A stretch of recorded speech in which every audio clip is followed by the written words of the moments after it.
Guys, कैसे हैं आप सब। उम्मीद करता हूं आप सब बहुत अच्छे होंगे। आज मैं आपको करवाने वाला हूं प्रैक्टिस सेट नंबर 5 केमिस्ट्री का बीएसएफ आरओ एंड आरएम के लिए, जो कि बहुत इंपॉर्टेंट होने वाला है आप सभी के लिए। मैंने प्लेलिस्ट बना दी है, टॉपिक वाइज की प्लेलिस्ट अलग है और ये जो प्रैक्टिस सेट करवा रहा हूँ इसकी जो है अलग है। तो आप जाकर प्लेलिस्ट एक बार चेक करें और वहाँ से प्रैक्टिस जरूर कर लीजिएगा क्वेश्चंस की, क्योंकि बहुत इंपॉर्टेंट क्वेश्चंस मैंने करवाए हैं।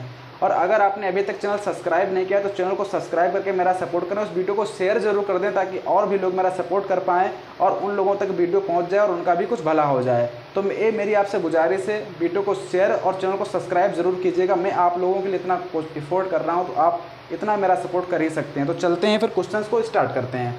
क्वेश्चंस अच्छे लेवल के हैं, कॉन्सेप्ट में बताऊंगा साथ ही साथ में जहां पर बताना होगा, बाकी आप अपने खुद से प्रैक्टिस कीजिएगा वीडियो को पॉज करके। चलिए क्वेश्चन नंबर 1 देखिए आपकी, और क्वेश्चंस आपकी स्क्रीन पर शो होंगे जैसे ऑलरेडी शो होते आए हैं। तो मैं यहाँ सोल्यूशन करवा रहा हूँ, क्वेश्चन से आपकी स्क्रीन पर है। देखिए क्वेश्चन नंबर 1 देखिएगा। क्वेश्चन नंबर 1 देखिए, क्वेश्चन नंबर 1 आपकी स्क्रीन पर शो हो रहा होगा। तो क्वेश्चन नंबर 1 कह रहा है कि बंधहीन अनुनाद का दूसरा नाम है। बंधहीन अनुनाद, तो मैं आपको बता दूं जो बंधहीन अनुनाद होता है वो उसका दूसरा नाम होता है हाइपर कॉन्जुगेशन। तो इसका राइट आंसर हो जाएगा हाइपर कॉन्जुगेशन। ठीक है, हाइपर कॉन्जुगेशन यानी अतिसंयुग्मन। हाइपर कॉन्जुगेशन, हाइपर कॉन्जुगेशन इसका राइट आंसर हो जाएगा। ठीक है, हिंदी में इसको बोलते हैं अतिसंयुग्मन। तो इसका जो क्वेश्चन नंबर 61 यानी क्वेश्चन नंबर 1 मेरे हिसाब से 1, आपके हिसाब से 61, तो क्वेश्चन नंबर 61 का जो राइट आंसर हो जाएगा ऑप्शन नंबर डी हो जाएगा। चलिए क्वेश्चन नंबर मैं आपको क्वेश्चन नंबर 2 आपको दिखा रहा हूँ। क्वेश्चन नंबर 2 देखिएगा, मैं इधर क्वेश्चन नंबर 2 लिख रहा हूँ, लेकिन मैं यहाँ 1 से स्टार्ट कर रहा हूँ और आपके स्क्रीन पर जो क्वेश्चन शो हो रहे हैं वो 60 के बाद में यानी 61 से शुरू हो रहे होंगे। तो उसमें थोड़ा सा भी डाउट मत रखिएगा, जो मैं क्वेश्चन पढ़ रहा हूँ वही क्वेश्चन आपकी स्क्रीन पर शो हो रहा है। चलिए क्वेश्चन नंबर 2 देखिएगा। क्वेश्चन नंबर 2 कह रहा है कि निम्नलिखित में से कौन सा स्थायी प्रभाव नहीं है। मतलब इतने सारे प्रभाव लिखे हैं और कह रहा है स्थायी प्रभाव नहीं है। तो जो स्थायी प्रभाव नहीं है वो ऑप्शन नंबर 20 का राइट है। इलेक्ट्रोमैग्नेटिक जो इफेक्ट होता है, इलेक्ट्रोमैग्नेटिक इफेक्ट, ठीक है, ये हमारे पास क्या होता है, स्थायी प्रभाव नहीं होता है। अब मैं थोड़ा आपको कॉन्सेप्ट अगर बताऊं, लेकिन अगर आपके पास समय हो तो बता दूं, क्योंकि ये मेसोमेरिक इफेक्ट क्या होता है, इंडक्टिव इफेक्ट क्या होता है, हाइपर कॉन्जुगेशन इफेक्ट क्या होता है, तो मैं इनको एक्सप्लेन करूंगा वीडियो के लास्ट में, क्योंकि ये आपको बताना बहुत ज़रूरी है कि ये क्या होता है। बहुत छोटा सा मैं चाहूँ अभी बता दूं, लेकिन वीडियो में अगर इंटरेस्ट खत्म हो जाएगा बताऊँगा तो इसको मैं आपको लास्ट में बता दूंगा वीडियो के एंड में, इस कॉन्सेप्ट को, कि मतलब इंडक्टिव इफेक्ट क्या होता है, मेसोमेरिक इफेक्ट क्या होता है, हाइपर कॉन्जुगेशन क्या होता है। तो इसको लास्ट में आप बने रहिए लास्ट तक, क्योंकि ये बहुत ज़रूरी चीज़ है, इसको समझ लेना। अगर यहाँ से क्वेश्चन आता है तो ज़्यादातर स्टूडेंट क्या करते हैं, क्वेश्चन को छोड़ देते हैं। चलिए क्वेश्चन नंबर 3 देखिए आप अपनी स्क्रीन पर। क्वेश्चन नंबर 3 देखिए, 3 बोल रहा है कि आईयूपीएसी से क्वेश्चन है। इसका मैं एक टॉपिक करवाऊंगा, जैसे हाइब्रिडाइजेशन करवाऊंगा, आईयूपीएसी करवाऊंगा, जस्ट ही करवाने वाला हूं। तो आप लोग बिल्कुल घबराएं बिल्कुल ना, बहुत अच्छे से करवाऊंगा और बढ़िया से आपको समझा दूंगा। ठीक है, तो इसका पूछ रहा है कि इसका आईयूपीएसी नाम क्या हो जाएगा। तो आईयूपीएसी नाम आपको करना आता होगा, कैसे करते हैं, जिसमें एक ट्रिपल बॉन्ड और एक CN लग जाए, उसको आप उसमें पता होगा, उसमें नाइट्राइल जोड़ते हैं लास्ट में। तो जिसमें नाइट्राइल लगा हो वो आंसर हो जाएगा। और ये देखिए कार्बन काउंटिंग करें, कार्बन काउंटिंग है 1 है 2 है, तो 2 से क्या होता है, एथिन नाइट्राइल। तो सिंपल सी बात, इसका ऑप्शन नंबर ए हो जाएगा। क्वेश्चन नंबर आप 4 देखिए। 4 आपकी स्क्रीन पर 64 शो हो रहा होगा, क्वेश्चन नंबर 64, और मैं इधर लिख रहा हूँ क्वेश्चन नंबर 4। ये अंधेरा क्यों हो गया, रुक जाइए थोड़ा लाइट बढ़ाता हूँ मैं। ठीक है, आपको शायद दिख रहा है, मैंने थोड़ा लाइट बढ़ा दिया क्योंकि बहुत अंधेरा हो गया था। चलिए क्वेश्चन नंबर आप 4 देखिए। 4 में कह रहा है जीस लबड़। जीस लबड़ का इसमें फार्मूला पूछ रहा है। तो जीस लबड़ का जो फार्मूला होता है, इसमें थोड़ा लिखा है। जीस लबड़ का फार्मूला मैं अगर आपको बताऊं तो होता है पोटेशियम, पोटेशियम, फिर इधर लिखा होता है PtC2H4, ठीक है, और इधर होता है Cl3 और इधर होता है H2O। ये होता है रियल फार्मूला जीस लबड़ का, लेकिन इन्होंने पोटेशियम को यहाँ पर मिस कर दिया है और इसको मिस कर दिया, केवल इतना लिखा है। तो जीस लबड़ का फार्मूला आप देख लीजिए, ऐसा होता है जो मैंने यहाँ पे लिखा है। जीस लबड़ का फार्मूला, इसमें हाइड्रोजन भी होता है और आगे पोटेशियम भी लगा हुआ फार्मूला होता है। क्वेश्चन नंबर में 5 आप देखिए, क्वेश्चन नंबर 5 आपकी स्क्रीन पर क्वेश्चन नंबर 65 के नाम से शो हो रहा होगा। चलिए क्वेश्चन नंबर 5 देखिए। निम्नलिखित में से किसकी परमाणु त्रिज्या सबसे छोटी होती है।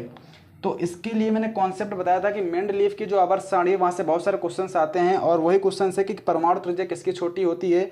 तो आपको पता है लेफ्ट टू राइट जाने पर परमाणु त्रिज्या जो होती है और जो आयनिक रेडियस होती है वो छोटी हो जाती है। तो देखिए Li B C ऐसे सब दे रखा है। तो जो इसमें आ रहा है बोरान 5वें पर होता है, कार्बन 6 पर होता है। तो सिंपल सी बात है, कार्बन इसका राइट आंसर हो जाएगा, क्योंकि कार्बन की जो होगी परमाणु त्रिज्या सबसे छोटी होगी, यानी सी इसका राइट आंसर हो जाएगा। 5वें का सी। क्वेश्चन नंबर आप 6 देखिए अपनी स्क्रीन पर। तो 6 में बोल रहा है आवर्त सारणी में के दीर्घ आवर्तों की संख्या कितनी होती है। दीर्घ आवर्त और लघु आवर्त आपने आवर्त सारणी में पढ़े होंगे, पहला, दूसरा, तीसरा, ये हमारे पास क्या होते हैं, लघु आवर्त होते हैं, और तीसरे के बाद जो होता है चौथा, पांचवा, छठवां और सातवां, ये हमारे पास दीर्घ आवर्त होते हैं। तो दीर्घ आवर्तों में जो होता है 18 होता है, और उसमें होता है 8 होता है, और जो पहला आवर्त होता है इसमें 2 होता है। ठीक है, तो इसका राइट आंसर हो जाएगा 18। तो 6 बालक आप देखिए, इसका ऑप्शन नंबर डी राइट हो जाएगा। फिर क्वेश्चन नंबर आप देखिए 7, यहाँ से आपको दिख रहा होगा क्वेश्चन नंबर 7। क्वेश्चन नंबर 7 में कह रहा है निम्न में से कौन सा तत्व तो प्रकृति में नहीं मिलता है। तो प्रकृति में वो एलिमेंट ही नहीं मिलता है, उसका नाम होता है टेक्नीशियम, जो कि एक रेडियो एक्टिव एलिमेंट, इसका जो आइसोटोप होता है वो रेडियो एक्टिव होता है। तो टेक्नीशियम जो आया है ये हमारे नहीं मिलता है, इसका शायद परमाणु क्रमांक 34 होता हो या 33 होता हो, मुझे कन्फर्म नहीं है, बस इसी के आसपास होता है। टेक्नीशियम इसका राइट आंसर हो जाएगा। राइट आंसर हो जाएगा इसका बी। क्वेश्चन नंबर कितना, क्वेश्चन नंबर 7। ठीक है, बी आंसर इसका राइट हो जाएगा, ये प्रकृति में आसानी से नहीं मिलता है। क्वेश्चन नंबर आप 8 देखिएगा। क्वेश्चन नंबर 8 यहाँ से आपको दिख रहा है, ठीक है दिख रहा है। क्वेश्चन नंबर 8, रेडियो सक्रियता की खोज किसने की थी। तो आपको बता दूं, रेडियो सक्रियता की खोज करने वाले वैज्ञानिक का नाम था हेनरी बेकुलर, उन्होंने खोज की थी। और जो रेडियो सक्रियता का जो मात्रक होता है वो बिगटन पर सेकंड भी होता है और बेकुलर भी होता है, क्योंकि हेनरी बेकुलर ने इसकी खोज की थी। तो इसका राइट आंसर हो जाएगा हेनरी बेकुलर। क्वेश्चन नंबर 8 में अगर आप राइट आंसर देखेंगे तो ऑप्शन नंबर ए हो जाएगा। चलिए क्वेश्चन नंबर 9। क्वेश्चन नंबर 9 आपसे यहाँ के दिखेगा नहीं, तो देखिए क्वेश्चन नंबर 9 में आपको दिखा रहा हूँ, इधर देखिएगा। क्वेश्चन नंबर 9, क्वेश्चन नंबर 9 में बोल रहा है कि एक मिश्र धातु किसका एक उदाहरण है। मिश्र धातु, जो मिश्र धातु होती है, धातुओं क्या होती है, धातु ठोस से होती हैं, तो ठोस मतलब ठोस ठोस मिलकर बनाते हैं, तो ठोस विलयन हो जाएगा। अभी मैं जस्ट इसके बाद में आपको सोल्यूशन, एक टॉपिक होता है केमिस्ट्री का, बहुत इंपॉर्टेंट टॉपिक है, उसके टॉपिक वाइज प्रैक्टिस करवाऊंगा, करीब 35 क्वेश्चन करवाऊंगा, उसी में आपको एक क्वेश्चन समझा दूंगा। मिश्र धातु जो वाला अभी आप देख रहे हैं क्वेश्चन नंबर 9, ये बढ़िया क्वेश्चंस वहाँ पर आपको मिल जाएगा। ऐसे क्वेश्चंस बहुत से करवा दूंगा, तो समझ में आ जाएगा कैसे होता है ठोस सोल्यूशन। इसका राइट आंसर हो जाएगा option number C, question number 9 का। क्वेश्चन नंबर आप 10 देखिए। क्वेश्चन नंबर 10 में बोल रहा है कि निम्नलिखित में से कौन सा विषमांगी मिश्रण है। विषमांगी मिश्रण है, तो विषमांगी और समांगी के बारे में मैंने ऑलरेडी आपको बता रखा, क्या समांगी होता है, क्या विषमांगी। अच्छे से जो घुल जाता है तो वो होता है समांगी, जो अच्छे से नहीं घुल पाता है वो होता है विषमांगी। शॉर्टकट में समझ लीजिए आप। और फिर इसमें राइट आंसर पूछ रहा है कौन सा हो जाएगा। पीतल हो जाएगी, वायु हो जाएगी, दूध हो जाएगा, चीनी का घोल हो जाएगा। चीनी का घोल तो समांगी हो गया, पीतल जो होती है वो एकदम पीतल पूरी बन जाती है। ठीक है, तो ये हो जाएगा हमारे पास, ये भी हमारे पास हो जाएगा समांगी ही हो जाएगा। फिर वायु है, और वायु के साथ साथ हमारे पास में है दूध है हमारे पास। तो दूध और एयर, इसमें अगर देखा जाए तो एयर जो होता है, एयर भी हमारे पास समांगी मिश्रण ही होता है, विषमांगी मिश्रण होता है। तो 70 का राइट आंसर हो जाएगा डी। डी जो होगा ये विषमांगी मिश्रण होता है। क्वेश्चन नंबर आप 11 देखिए। क्वेश्चन नंबर 11 कह रहा है कि कार्बन डाइऑक्साइड 1 मोल में होते हैं, तो इसको आपको पता होगा जो मोल कितना होता है, वो होता है 10⁻23 अणु होते हैं। ठीक है, तो इसका राइट आंसर हो जाएगा 6 इसका राइट आंसर हो जाएगा 6.02। ठीक है, ए वाला जो आंसर होगा, सी वाला 11 का सी आंसर एकदम राइट हो जाएगा। आप इसको याद कर लीजिएगा। क्वेश्चन नंबर आप देखिए, क्वेश्चन नंबर आप देखिए 12। क्वेश्चन नंबर 12 देखिएगा। क्वेश्चन नंबर 12 में बोल रहा है कि रसायनज्ञ के लिए गणना की इकाई क्या है। जैसे आपने यूनिट्स पढ़े होंगे, जैसे आप फिजिक्स पढ़ते हैं तो उसमें बहुत सारे यूनिट्स पढ़ते हैं, तो इसी में जो यूनिट होता है रासायनिक विज्ञान में मोल होता है, ज़्यादातर किसी को मोल में काउंट करते हैं। तो इसका राइट आंसर हो जाएगा option number A. Question number आप 13 देखिएगा। क्वेश्चन नंबर अगर 13 की बात करूँ तो 13 क्वेश्चन नंबर देखिए, इसमें बोल रहा है कि किसी तत्व की परमाणु संख्या उस तत्व के प्रत्येक परमाणु के नाभिक में मौजूद, तो तत्व की जो परमाणु संख्या होती है और उसके नाभिक में मौजूद प्रोटॉनों की संख्या के बराबर होती है। तो इसका राइट आंसर हो जाएगा प्रोटॉन। प्रोटॉन कहाँ पे, ऑप्शन नंबर ए। 13 का ऑप्शन नंबर ए राइट हो जाएगा। क्वेश्चन नंबर आप 14 देखिएगा। क्वेश्चन नंबर 14 क्वेश्चन कह रहा है कि एक हाइड्रोजन एटम में कितने न्यूट्रॉन होते हैं। तो हाइड्रोजन में कोई न्यूट्रॉन नहीं होता है, ये आपको पता है, मुझे भी पता है, क्योंकि 1H होता है, 1H1। आपने ऐसे देखा होगा हाइड्रोजन 1H1, न्यूट्रॉन कितना हो जाएगा, 1 - 1 0 हो जाएगा ना, क्योंकि इससे इसको घटा देते हैं, तो इसमें कोई न्यूट्रॉन नहीं होता है। क्वेश्चन नंबर 14 आपका आ जाएगा कुछ नहीं, ऑप्शन नंबर डी इसका राइट हो जाएगा, क्योंकि 0 होता है ना।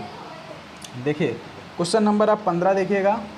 15 में बोल रहा है कि निम्नलिखित में से कौन सा द्विपरमाणुक है। द्विपरमाणुक, एक परमाणुक है हम लोग कैसे जानते हैं, तो इसके लिए कॉन्सेप्ट होता है द्विपरमाणुक मतलब होता है जिसमें दो परमाणु लगे हों, मतलब दो एटम हो, एक एटम हो तो केवल वो क्या होता है, एक एटम होता है, एक परमाणुक होता है। ठीक है, तो द्विपरमाणुक जैसे फ्लोरीन में दो परमाणुक होता है, हाइड्रोजन एक परमाणुक, जैसे हाइड्रोजन की बात करूँ, सॉरी एक परमाणु की बात करें, हाइड्रोजन जैसे लिखते हैं हाइड्रोजन, तो ये भी द्विपरमाणुक होता है। ठीक है, तो यही चीज़ इसमें आप देखिएगा, ऑप्शन में ज़रा देखिएगा कौन सा आंसर हो जाएगा। क्वेश्चन नंबर आपसे पूछ रहा है कौन सा हीलियम, मेथेन, फ्लोरीन, फ्लोरीन इसमें दे रखा है, फ्लोरीन द्विपरमाणुक होता है। बाकी आर्गन की बात करूँ, आर्गन हमारे पास एक परमाणुक होता है। ठीक है, हीलियम हमारे पास एक परमाणुक होता है, और मेथेन तो आपको पता है, मेथेन तो एक पूरा यौगिक ही है हमारे पास, CH4। तो क्वेश्चन नंबर आप 16 देखिएगा, 16, क्वेश्चन नंबर 16 आपको अच्छे से दिख रहा है यहाँ पर, ठीक है दिख रहा है। 16 पूछ रहा है हाइड्रोजन का सबसे बड़ा स्रोत क्या है। मैं आपको बता दूं, हाइड्रोजन का सबसे बड़ा स्रोत होता है जिसमें नमक पाया जाता है, नमक वाले पानी में हाइड्रोजन मिलते हैं, तो वो समुद्र का पानी होता है, वही इसका राइट आंसर होता है। तो इसका राइट आंसर हो जाएगा डी। क्वेश्चन नंबर आप 17 देखिएगा अपनी स्क्रीन के ऊपर। तो 17 में बोल रहा है कि निम्न में किसे पीटकर चादरें बनाई जाती हैं। आघात वर्धनी कौन होता है, धातुएं आघात वर्धनी होती हैं।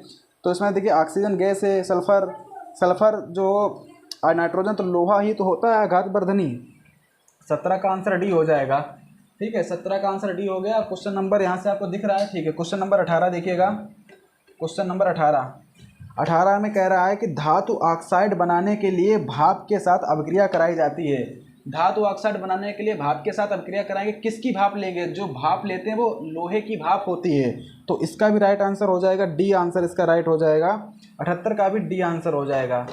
किसी भी चीज़ का धातु ऑक्साइड बनाते हैं, जैसे कि अगर हम किसी का धातु, मान लीजिए हमने मैग्नीशियम लिया है, ठीक है, और इस पर हम ऑक्सीजन की क्रिया कराएंगे, तो ये भाप है। भाप क्या होती है, एक ऑक्सीजन होती है, और वो उस पर प्रेजेंट किसकी होती है, आयरन की होती है। आयरन एक उत्प्रेरक होता है, मतलब आयरन की प्रेजेंस में हम लोग जब भी किसी धातु का ऑक्सीकरण कराते हैं तो हमें धातु का ऑक्साइड मिल जाता है। और धातु के ऑक्साइड जो होते हैं एस ब्लॉक के जितने भी हैं वो क्या होते हैं, क्षारीय होते हैं। इसको भी आप याद कर लेना, MgO इसका क्या बनेगा, ऑक्साइड बन जाएगा।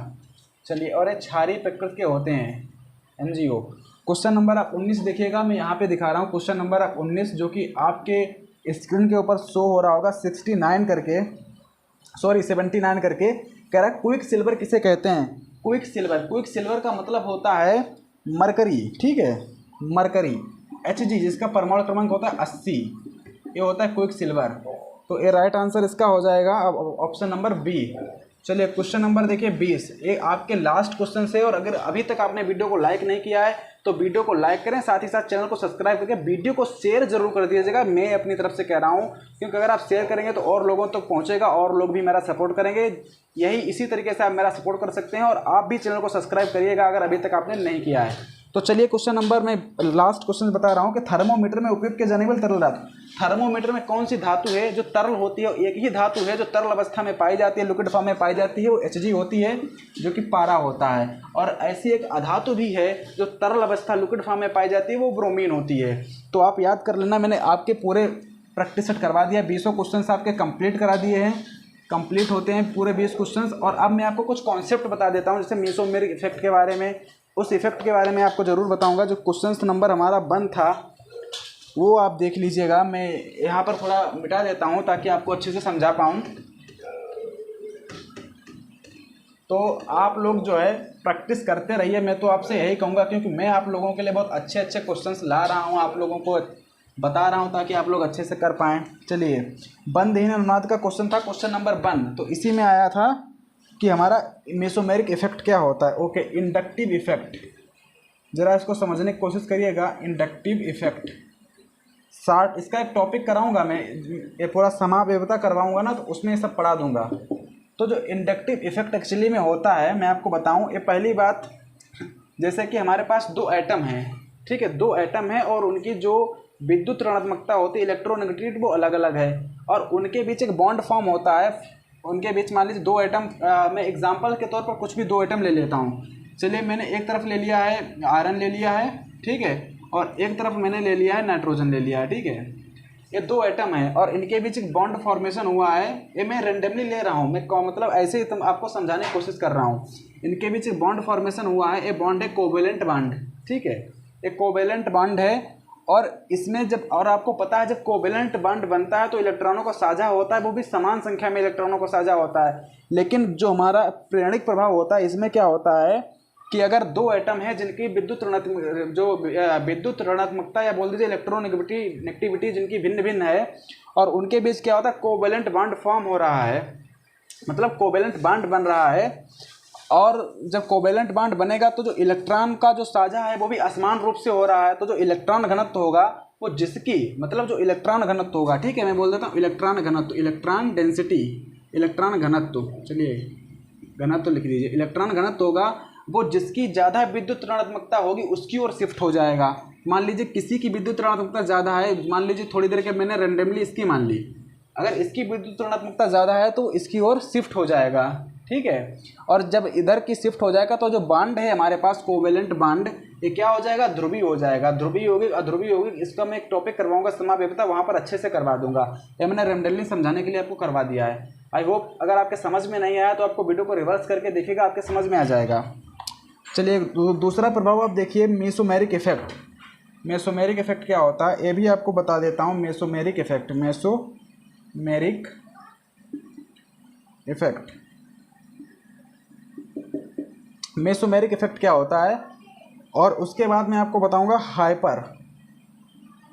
हाइपर कॉन्जुगेशन क्या होता है। हाइपर कॉन्जुगेशन ये भी आपको बता देता हूँ, हाइपर कॉन्जुगेशन क्या होता है।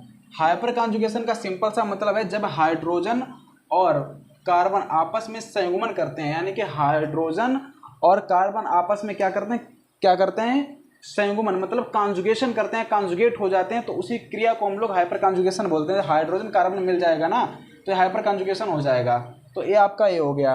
और इसमें क्या होता है मेसोमेरिक इफेक्ट में क्या होता है कि आप संयुग्मित प्रणाली ले लीजिए, संयुग्मन यानी कि कॉन्जुगेट सिस्टम, समझ लो कॉन्जुगेट सिस्टम, वही संयुग्मित बोल सकते हो। संयुग्मित प्रणाली के अंदर क्या होता है इलेक्ट्रॉन का जो स्थानांतरण होता है, आप ऐसा समझ सकते हो जैसे मान लीजिए मैं इसको इधर समझा रहा हूँ, ठीक है, जो हमारा मेसोमेरिक इफेक्ट है इसको मैं इधर समझा रहा हूँ।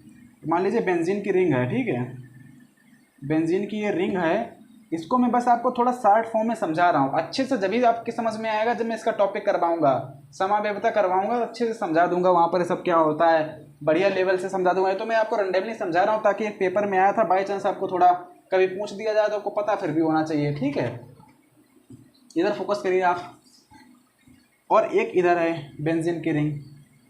तो इसमें क्या होता है कि ये मतलब एक संयुग्मित यानी कि कॉन्जुगेट सिस्टम में जो इलेक्ट्रॉन का जो स्थानांतरण होगा वो या तो समूह से क्या होगा दूर होगा, यानी कि इलेक्ट्रॉन का जो स्थानांतरण हो रहा है या तो समूह से क्या होगा दूर होगा या फिर समूह की ओर होगा, यानी कि इलेक्ट्रॉन का स्थानांतरण या तो समूह से दूर होगा या तो इसकी ओर होगा। तो यही हमारे पास क्या होता है मेसोमेरिक इफेक्ट होता है। और इंडक्टिव इफेक्ट क्या होता है, प्लस आई माइनस आई दो प्रकार का होता है। तो प्लस आई जो इंडक्टिव इफेक्ट होता है, मैं बोलूँ अगर प्लस आई इंडक्टिव इफेक्ट का मतलब होता है जो हमारे पास एटम्स हैं और उनकी विद्युत ऋणात्मकता यानी कि इलेक्ट्रोनेगेटिविटी अगर कार्बन की अपेक्षा कम है तो वो प्लस आई इफेक्ट कहा जाएगा, और अगर कार्बन की अपेक्षा ज़्यादा है तो वो उसको माइनस आई इफेक्ट कहेंगे। तो इन चीज़ों को भी आप याद कर लेना। आई होप आप समझ गए होंगे जो मैंने समझाने की कोशिश की है, क्योंकि ये चीज़ बताना आप लोगों के लिए बहुत ज़रूरी था, मैंने बता दिया है। आपसे उम्मीद करता हूँ कि आप वीडियो को लाइक भी करेंगे और वीडियो को शेयर भी करेंगे, और साथ साथ अगर अभी तक आपने चैनल सब्सक्राइब नहीं किया होगा तो चैनल को सब्सक्राइब भी करेंगे। और प्लेलिस्ट जरूर बात करिएगा अगर आप प्रैक्टिस कर रहे हैं केमिस्ट्री की, और इस बार BSF RO में 20 में 20 क्वेश्चंस करके आने के मूड में हैं तो आप मुझे फॉलो करके और जो मैं बोल रहा हूँ उस चीज़ को जरूर करेगा, क्योंकि जितने भी प्लेलिस्ट मैंने बनाई है इस प्लेलिस्ट को एक बार ज़रूर बात करिएगा। Topic wise playlist topic wise भी आप देखिएगा और ये फुल प्रैक्टिस भी देख लीजिएगा। मेरा प्लान क्या है आपको बता दूं, मैं 10 प्रैक्टिस सेट करवाने के मूड में हूँ फुल, और कम से कम वैसे तो मैं 25 करवाने बोल रहा था, लेकिन कम से कम 10 टॉपिक वाइज भी प्रैक्टिस सेट करा दूंगा, इतने में आपका काम हो जाएगा। तो ठीक है गाइस, मिलता हूँ नेक्स्ट वीडियो में, तब तक जय हिंद, good bye, thank you so much for watching this video, जय हिंद।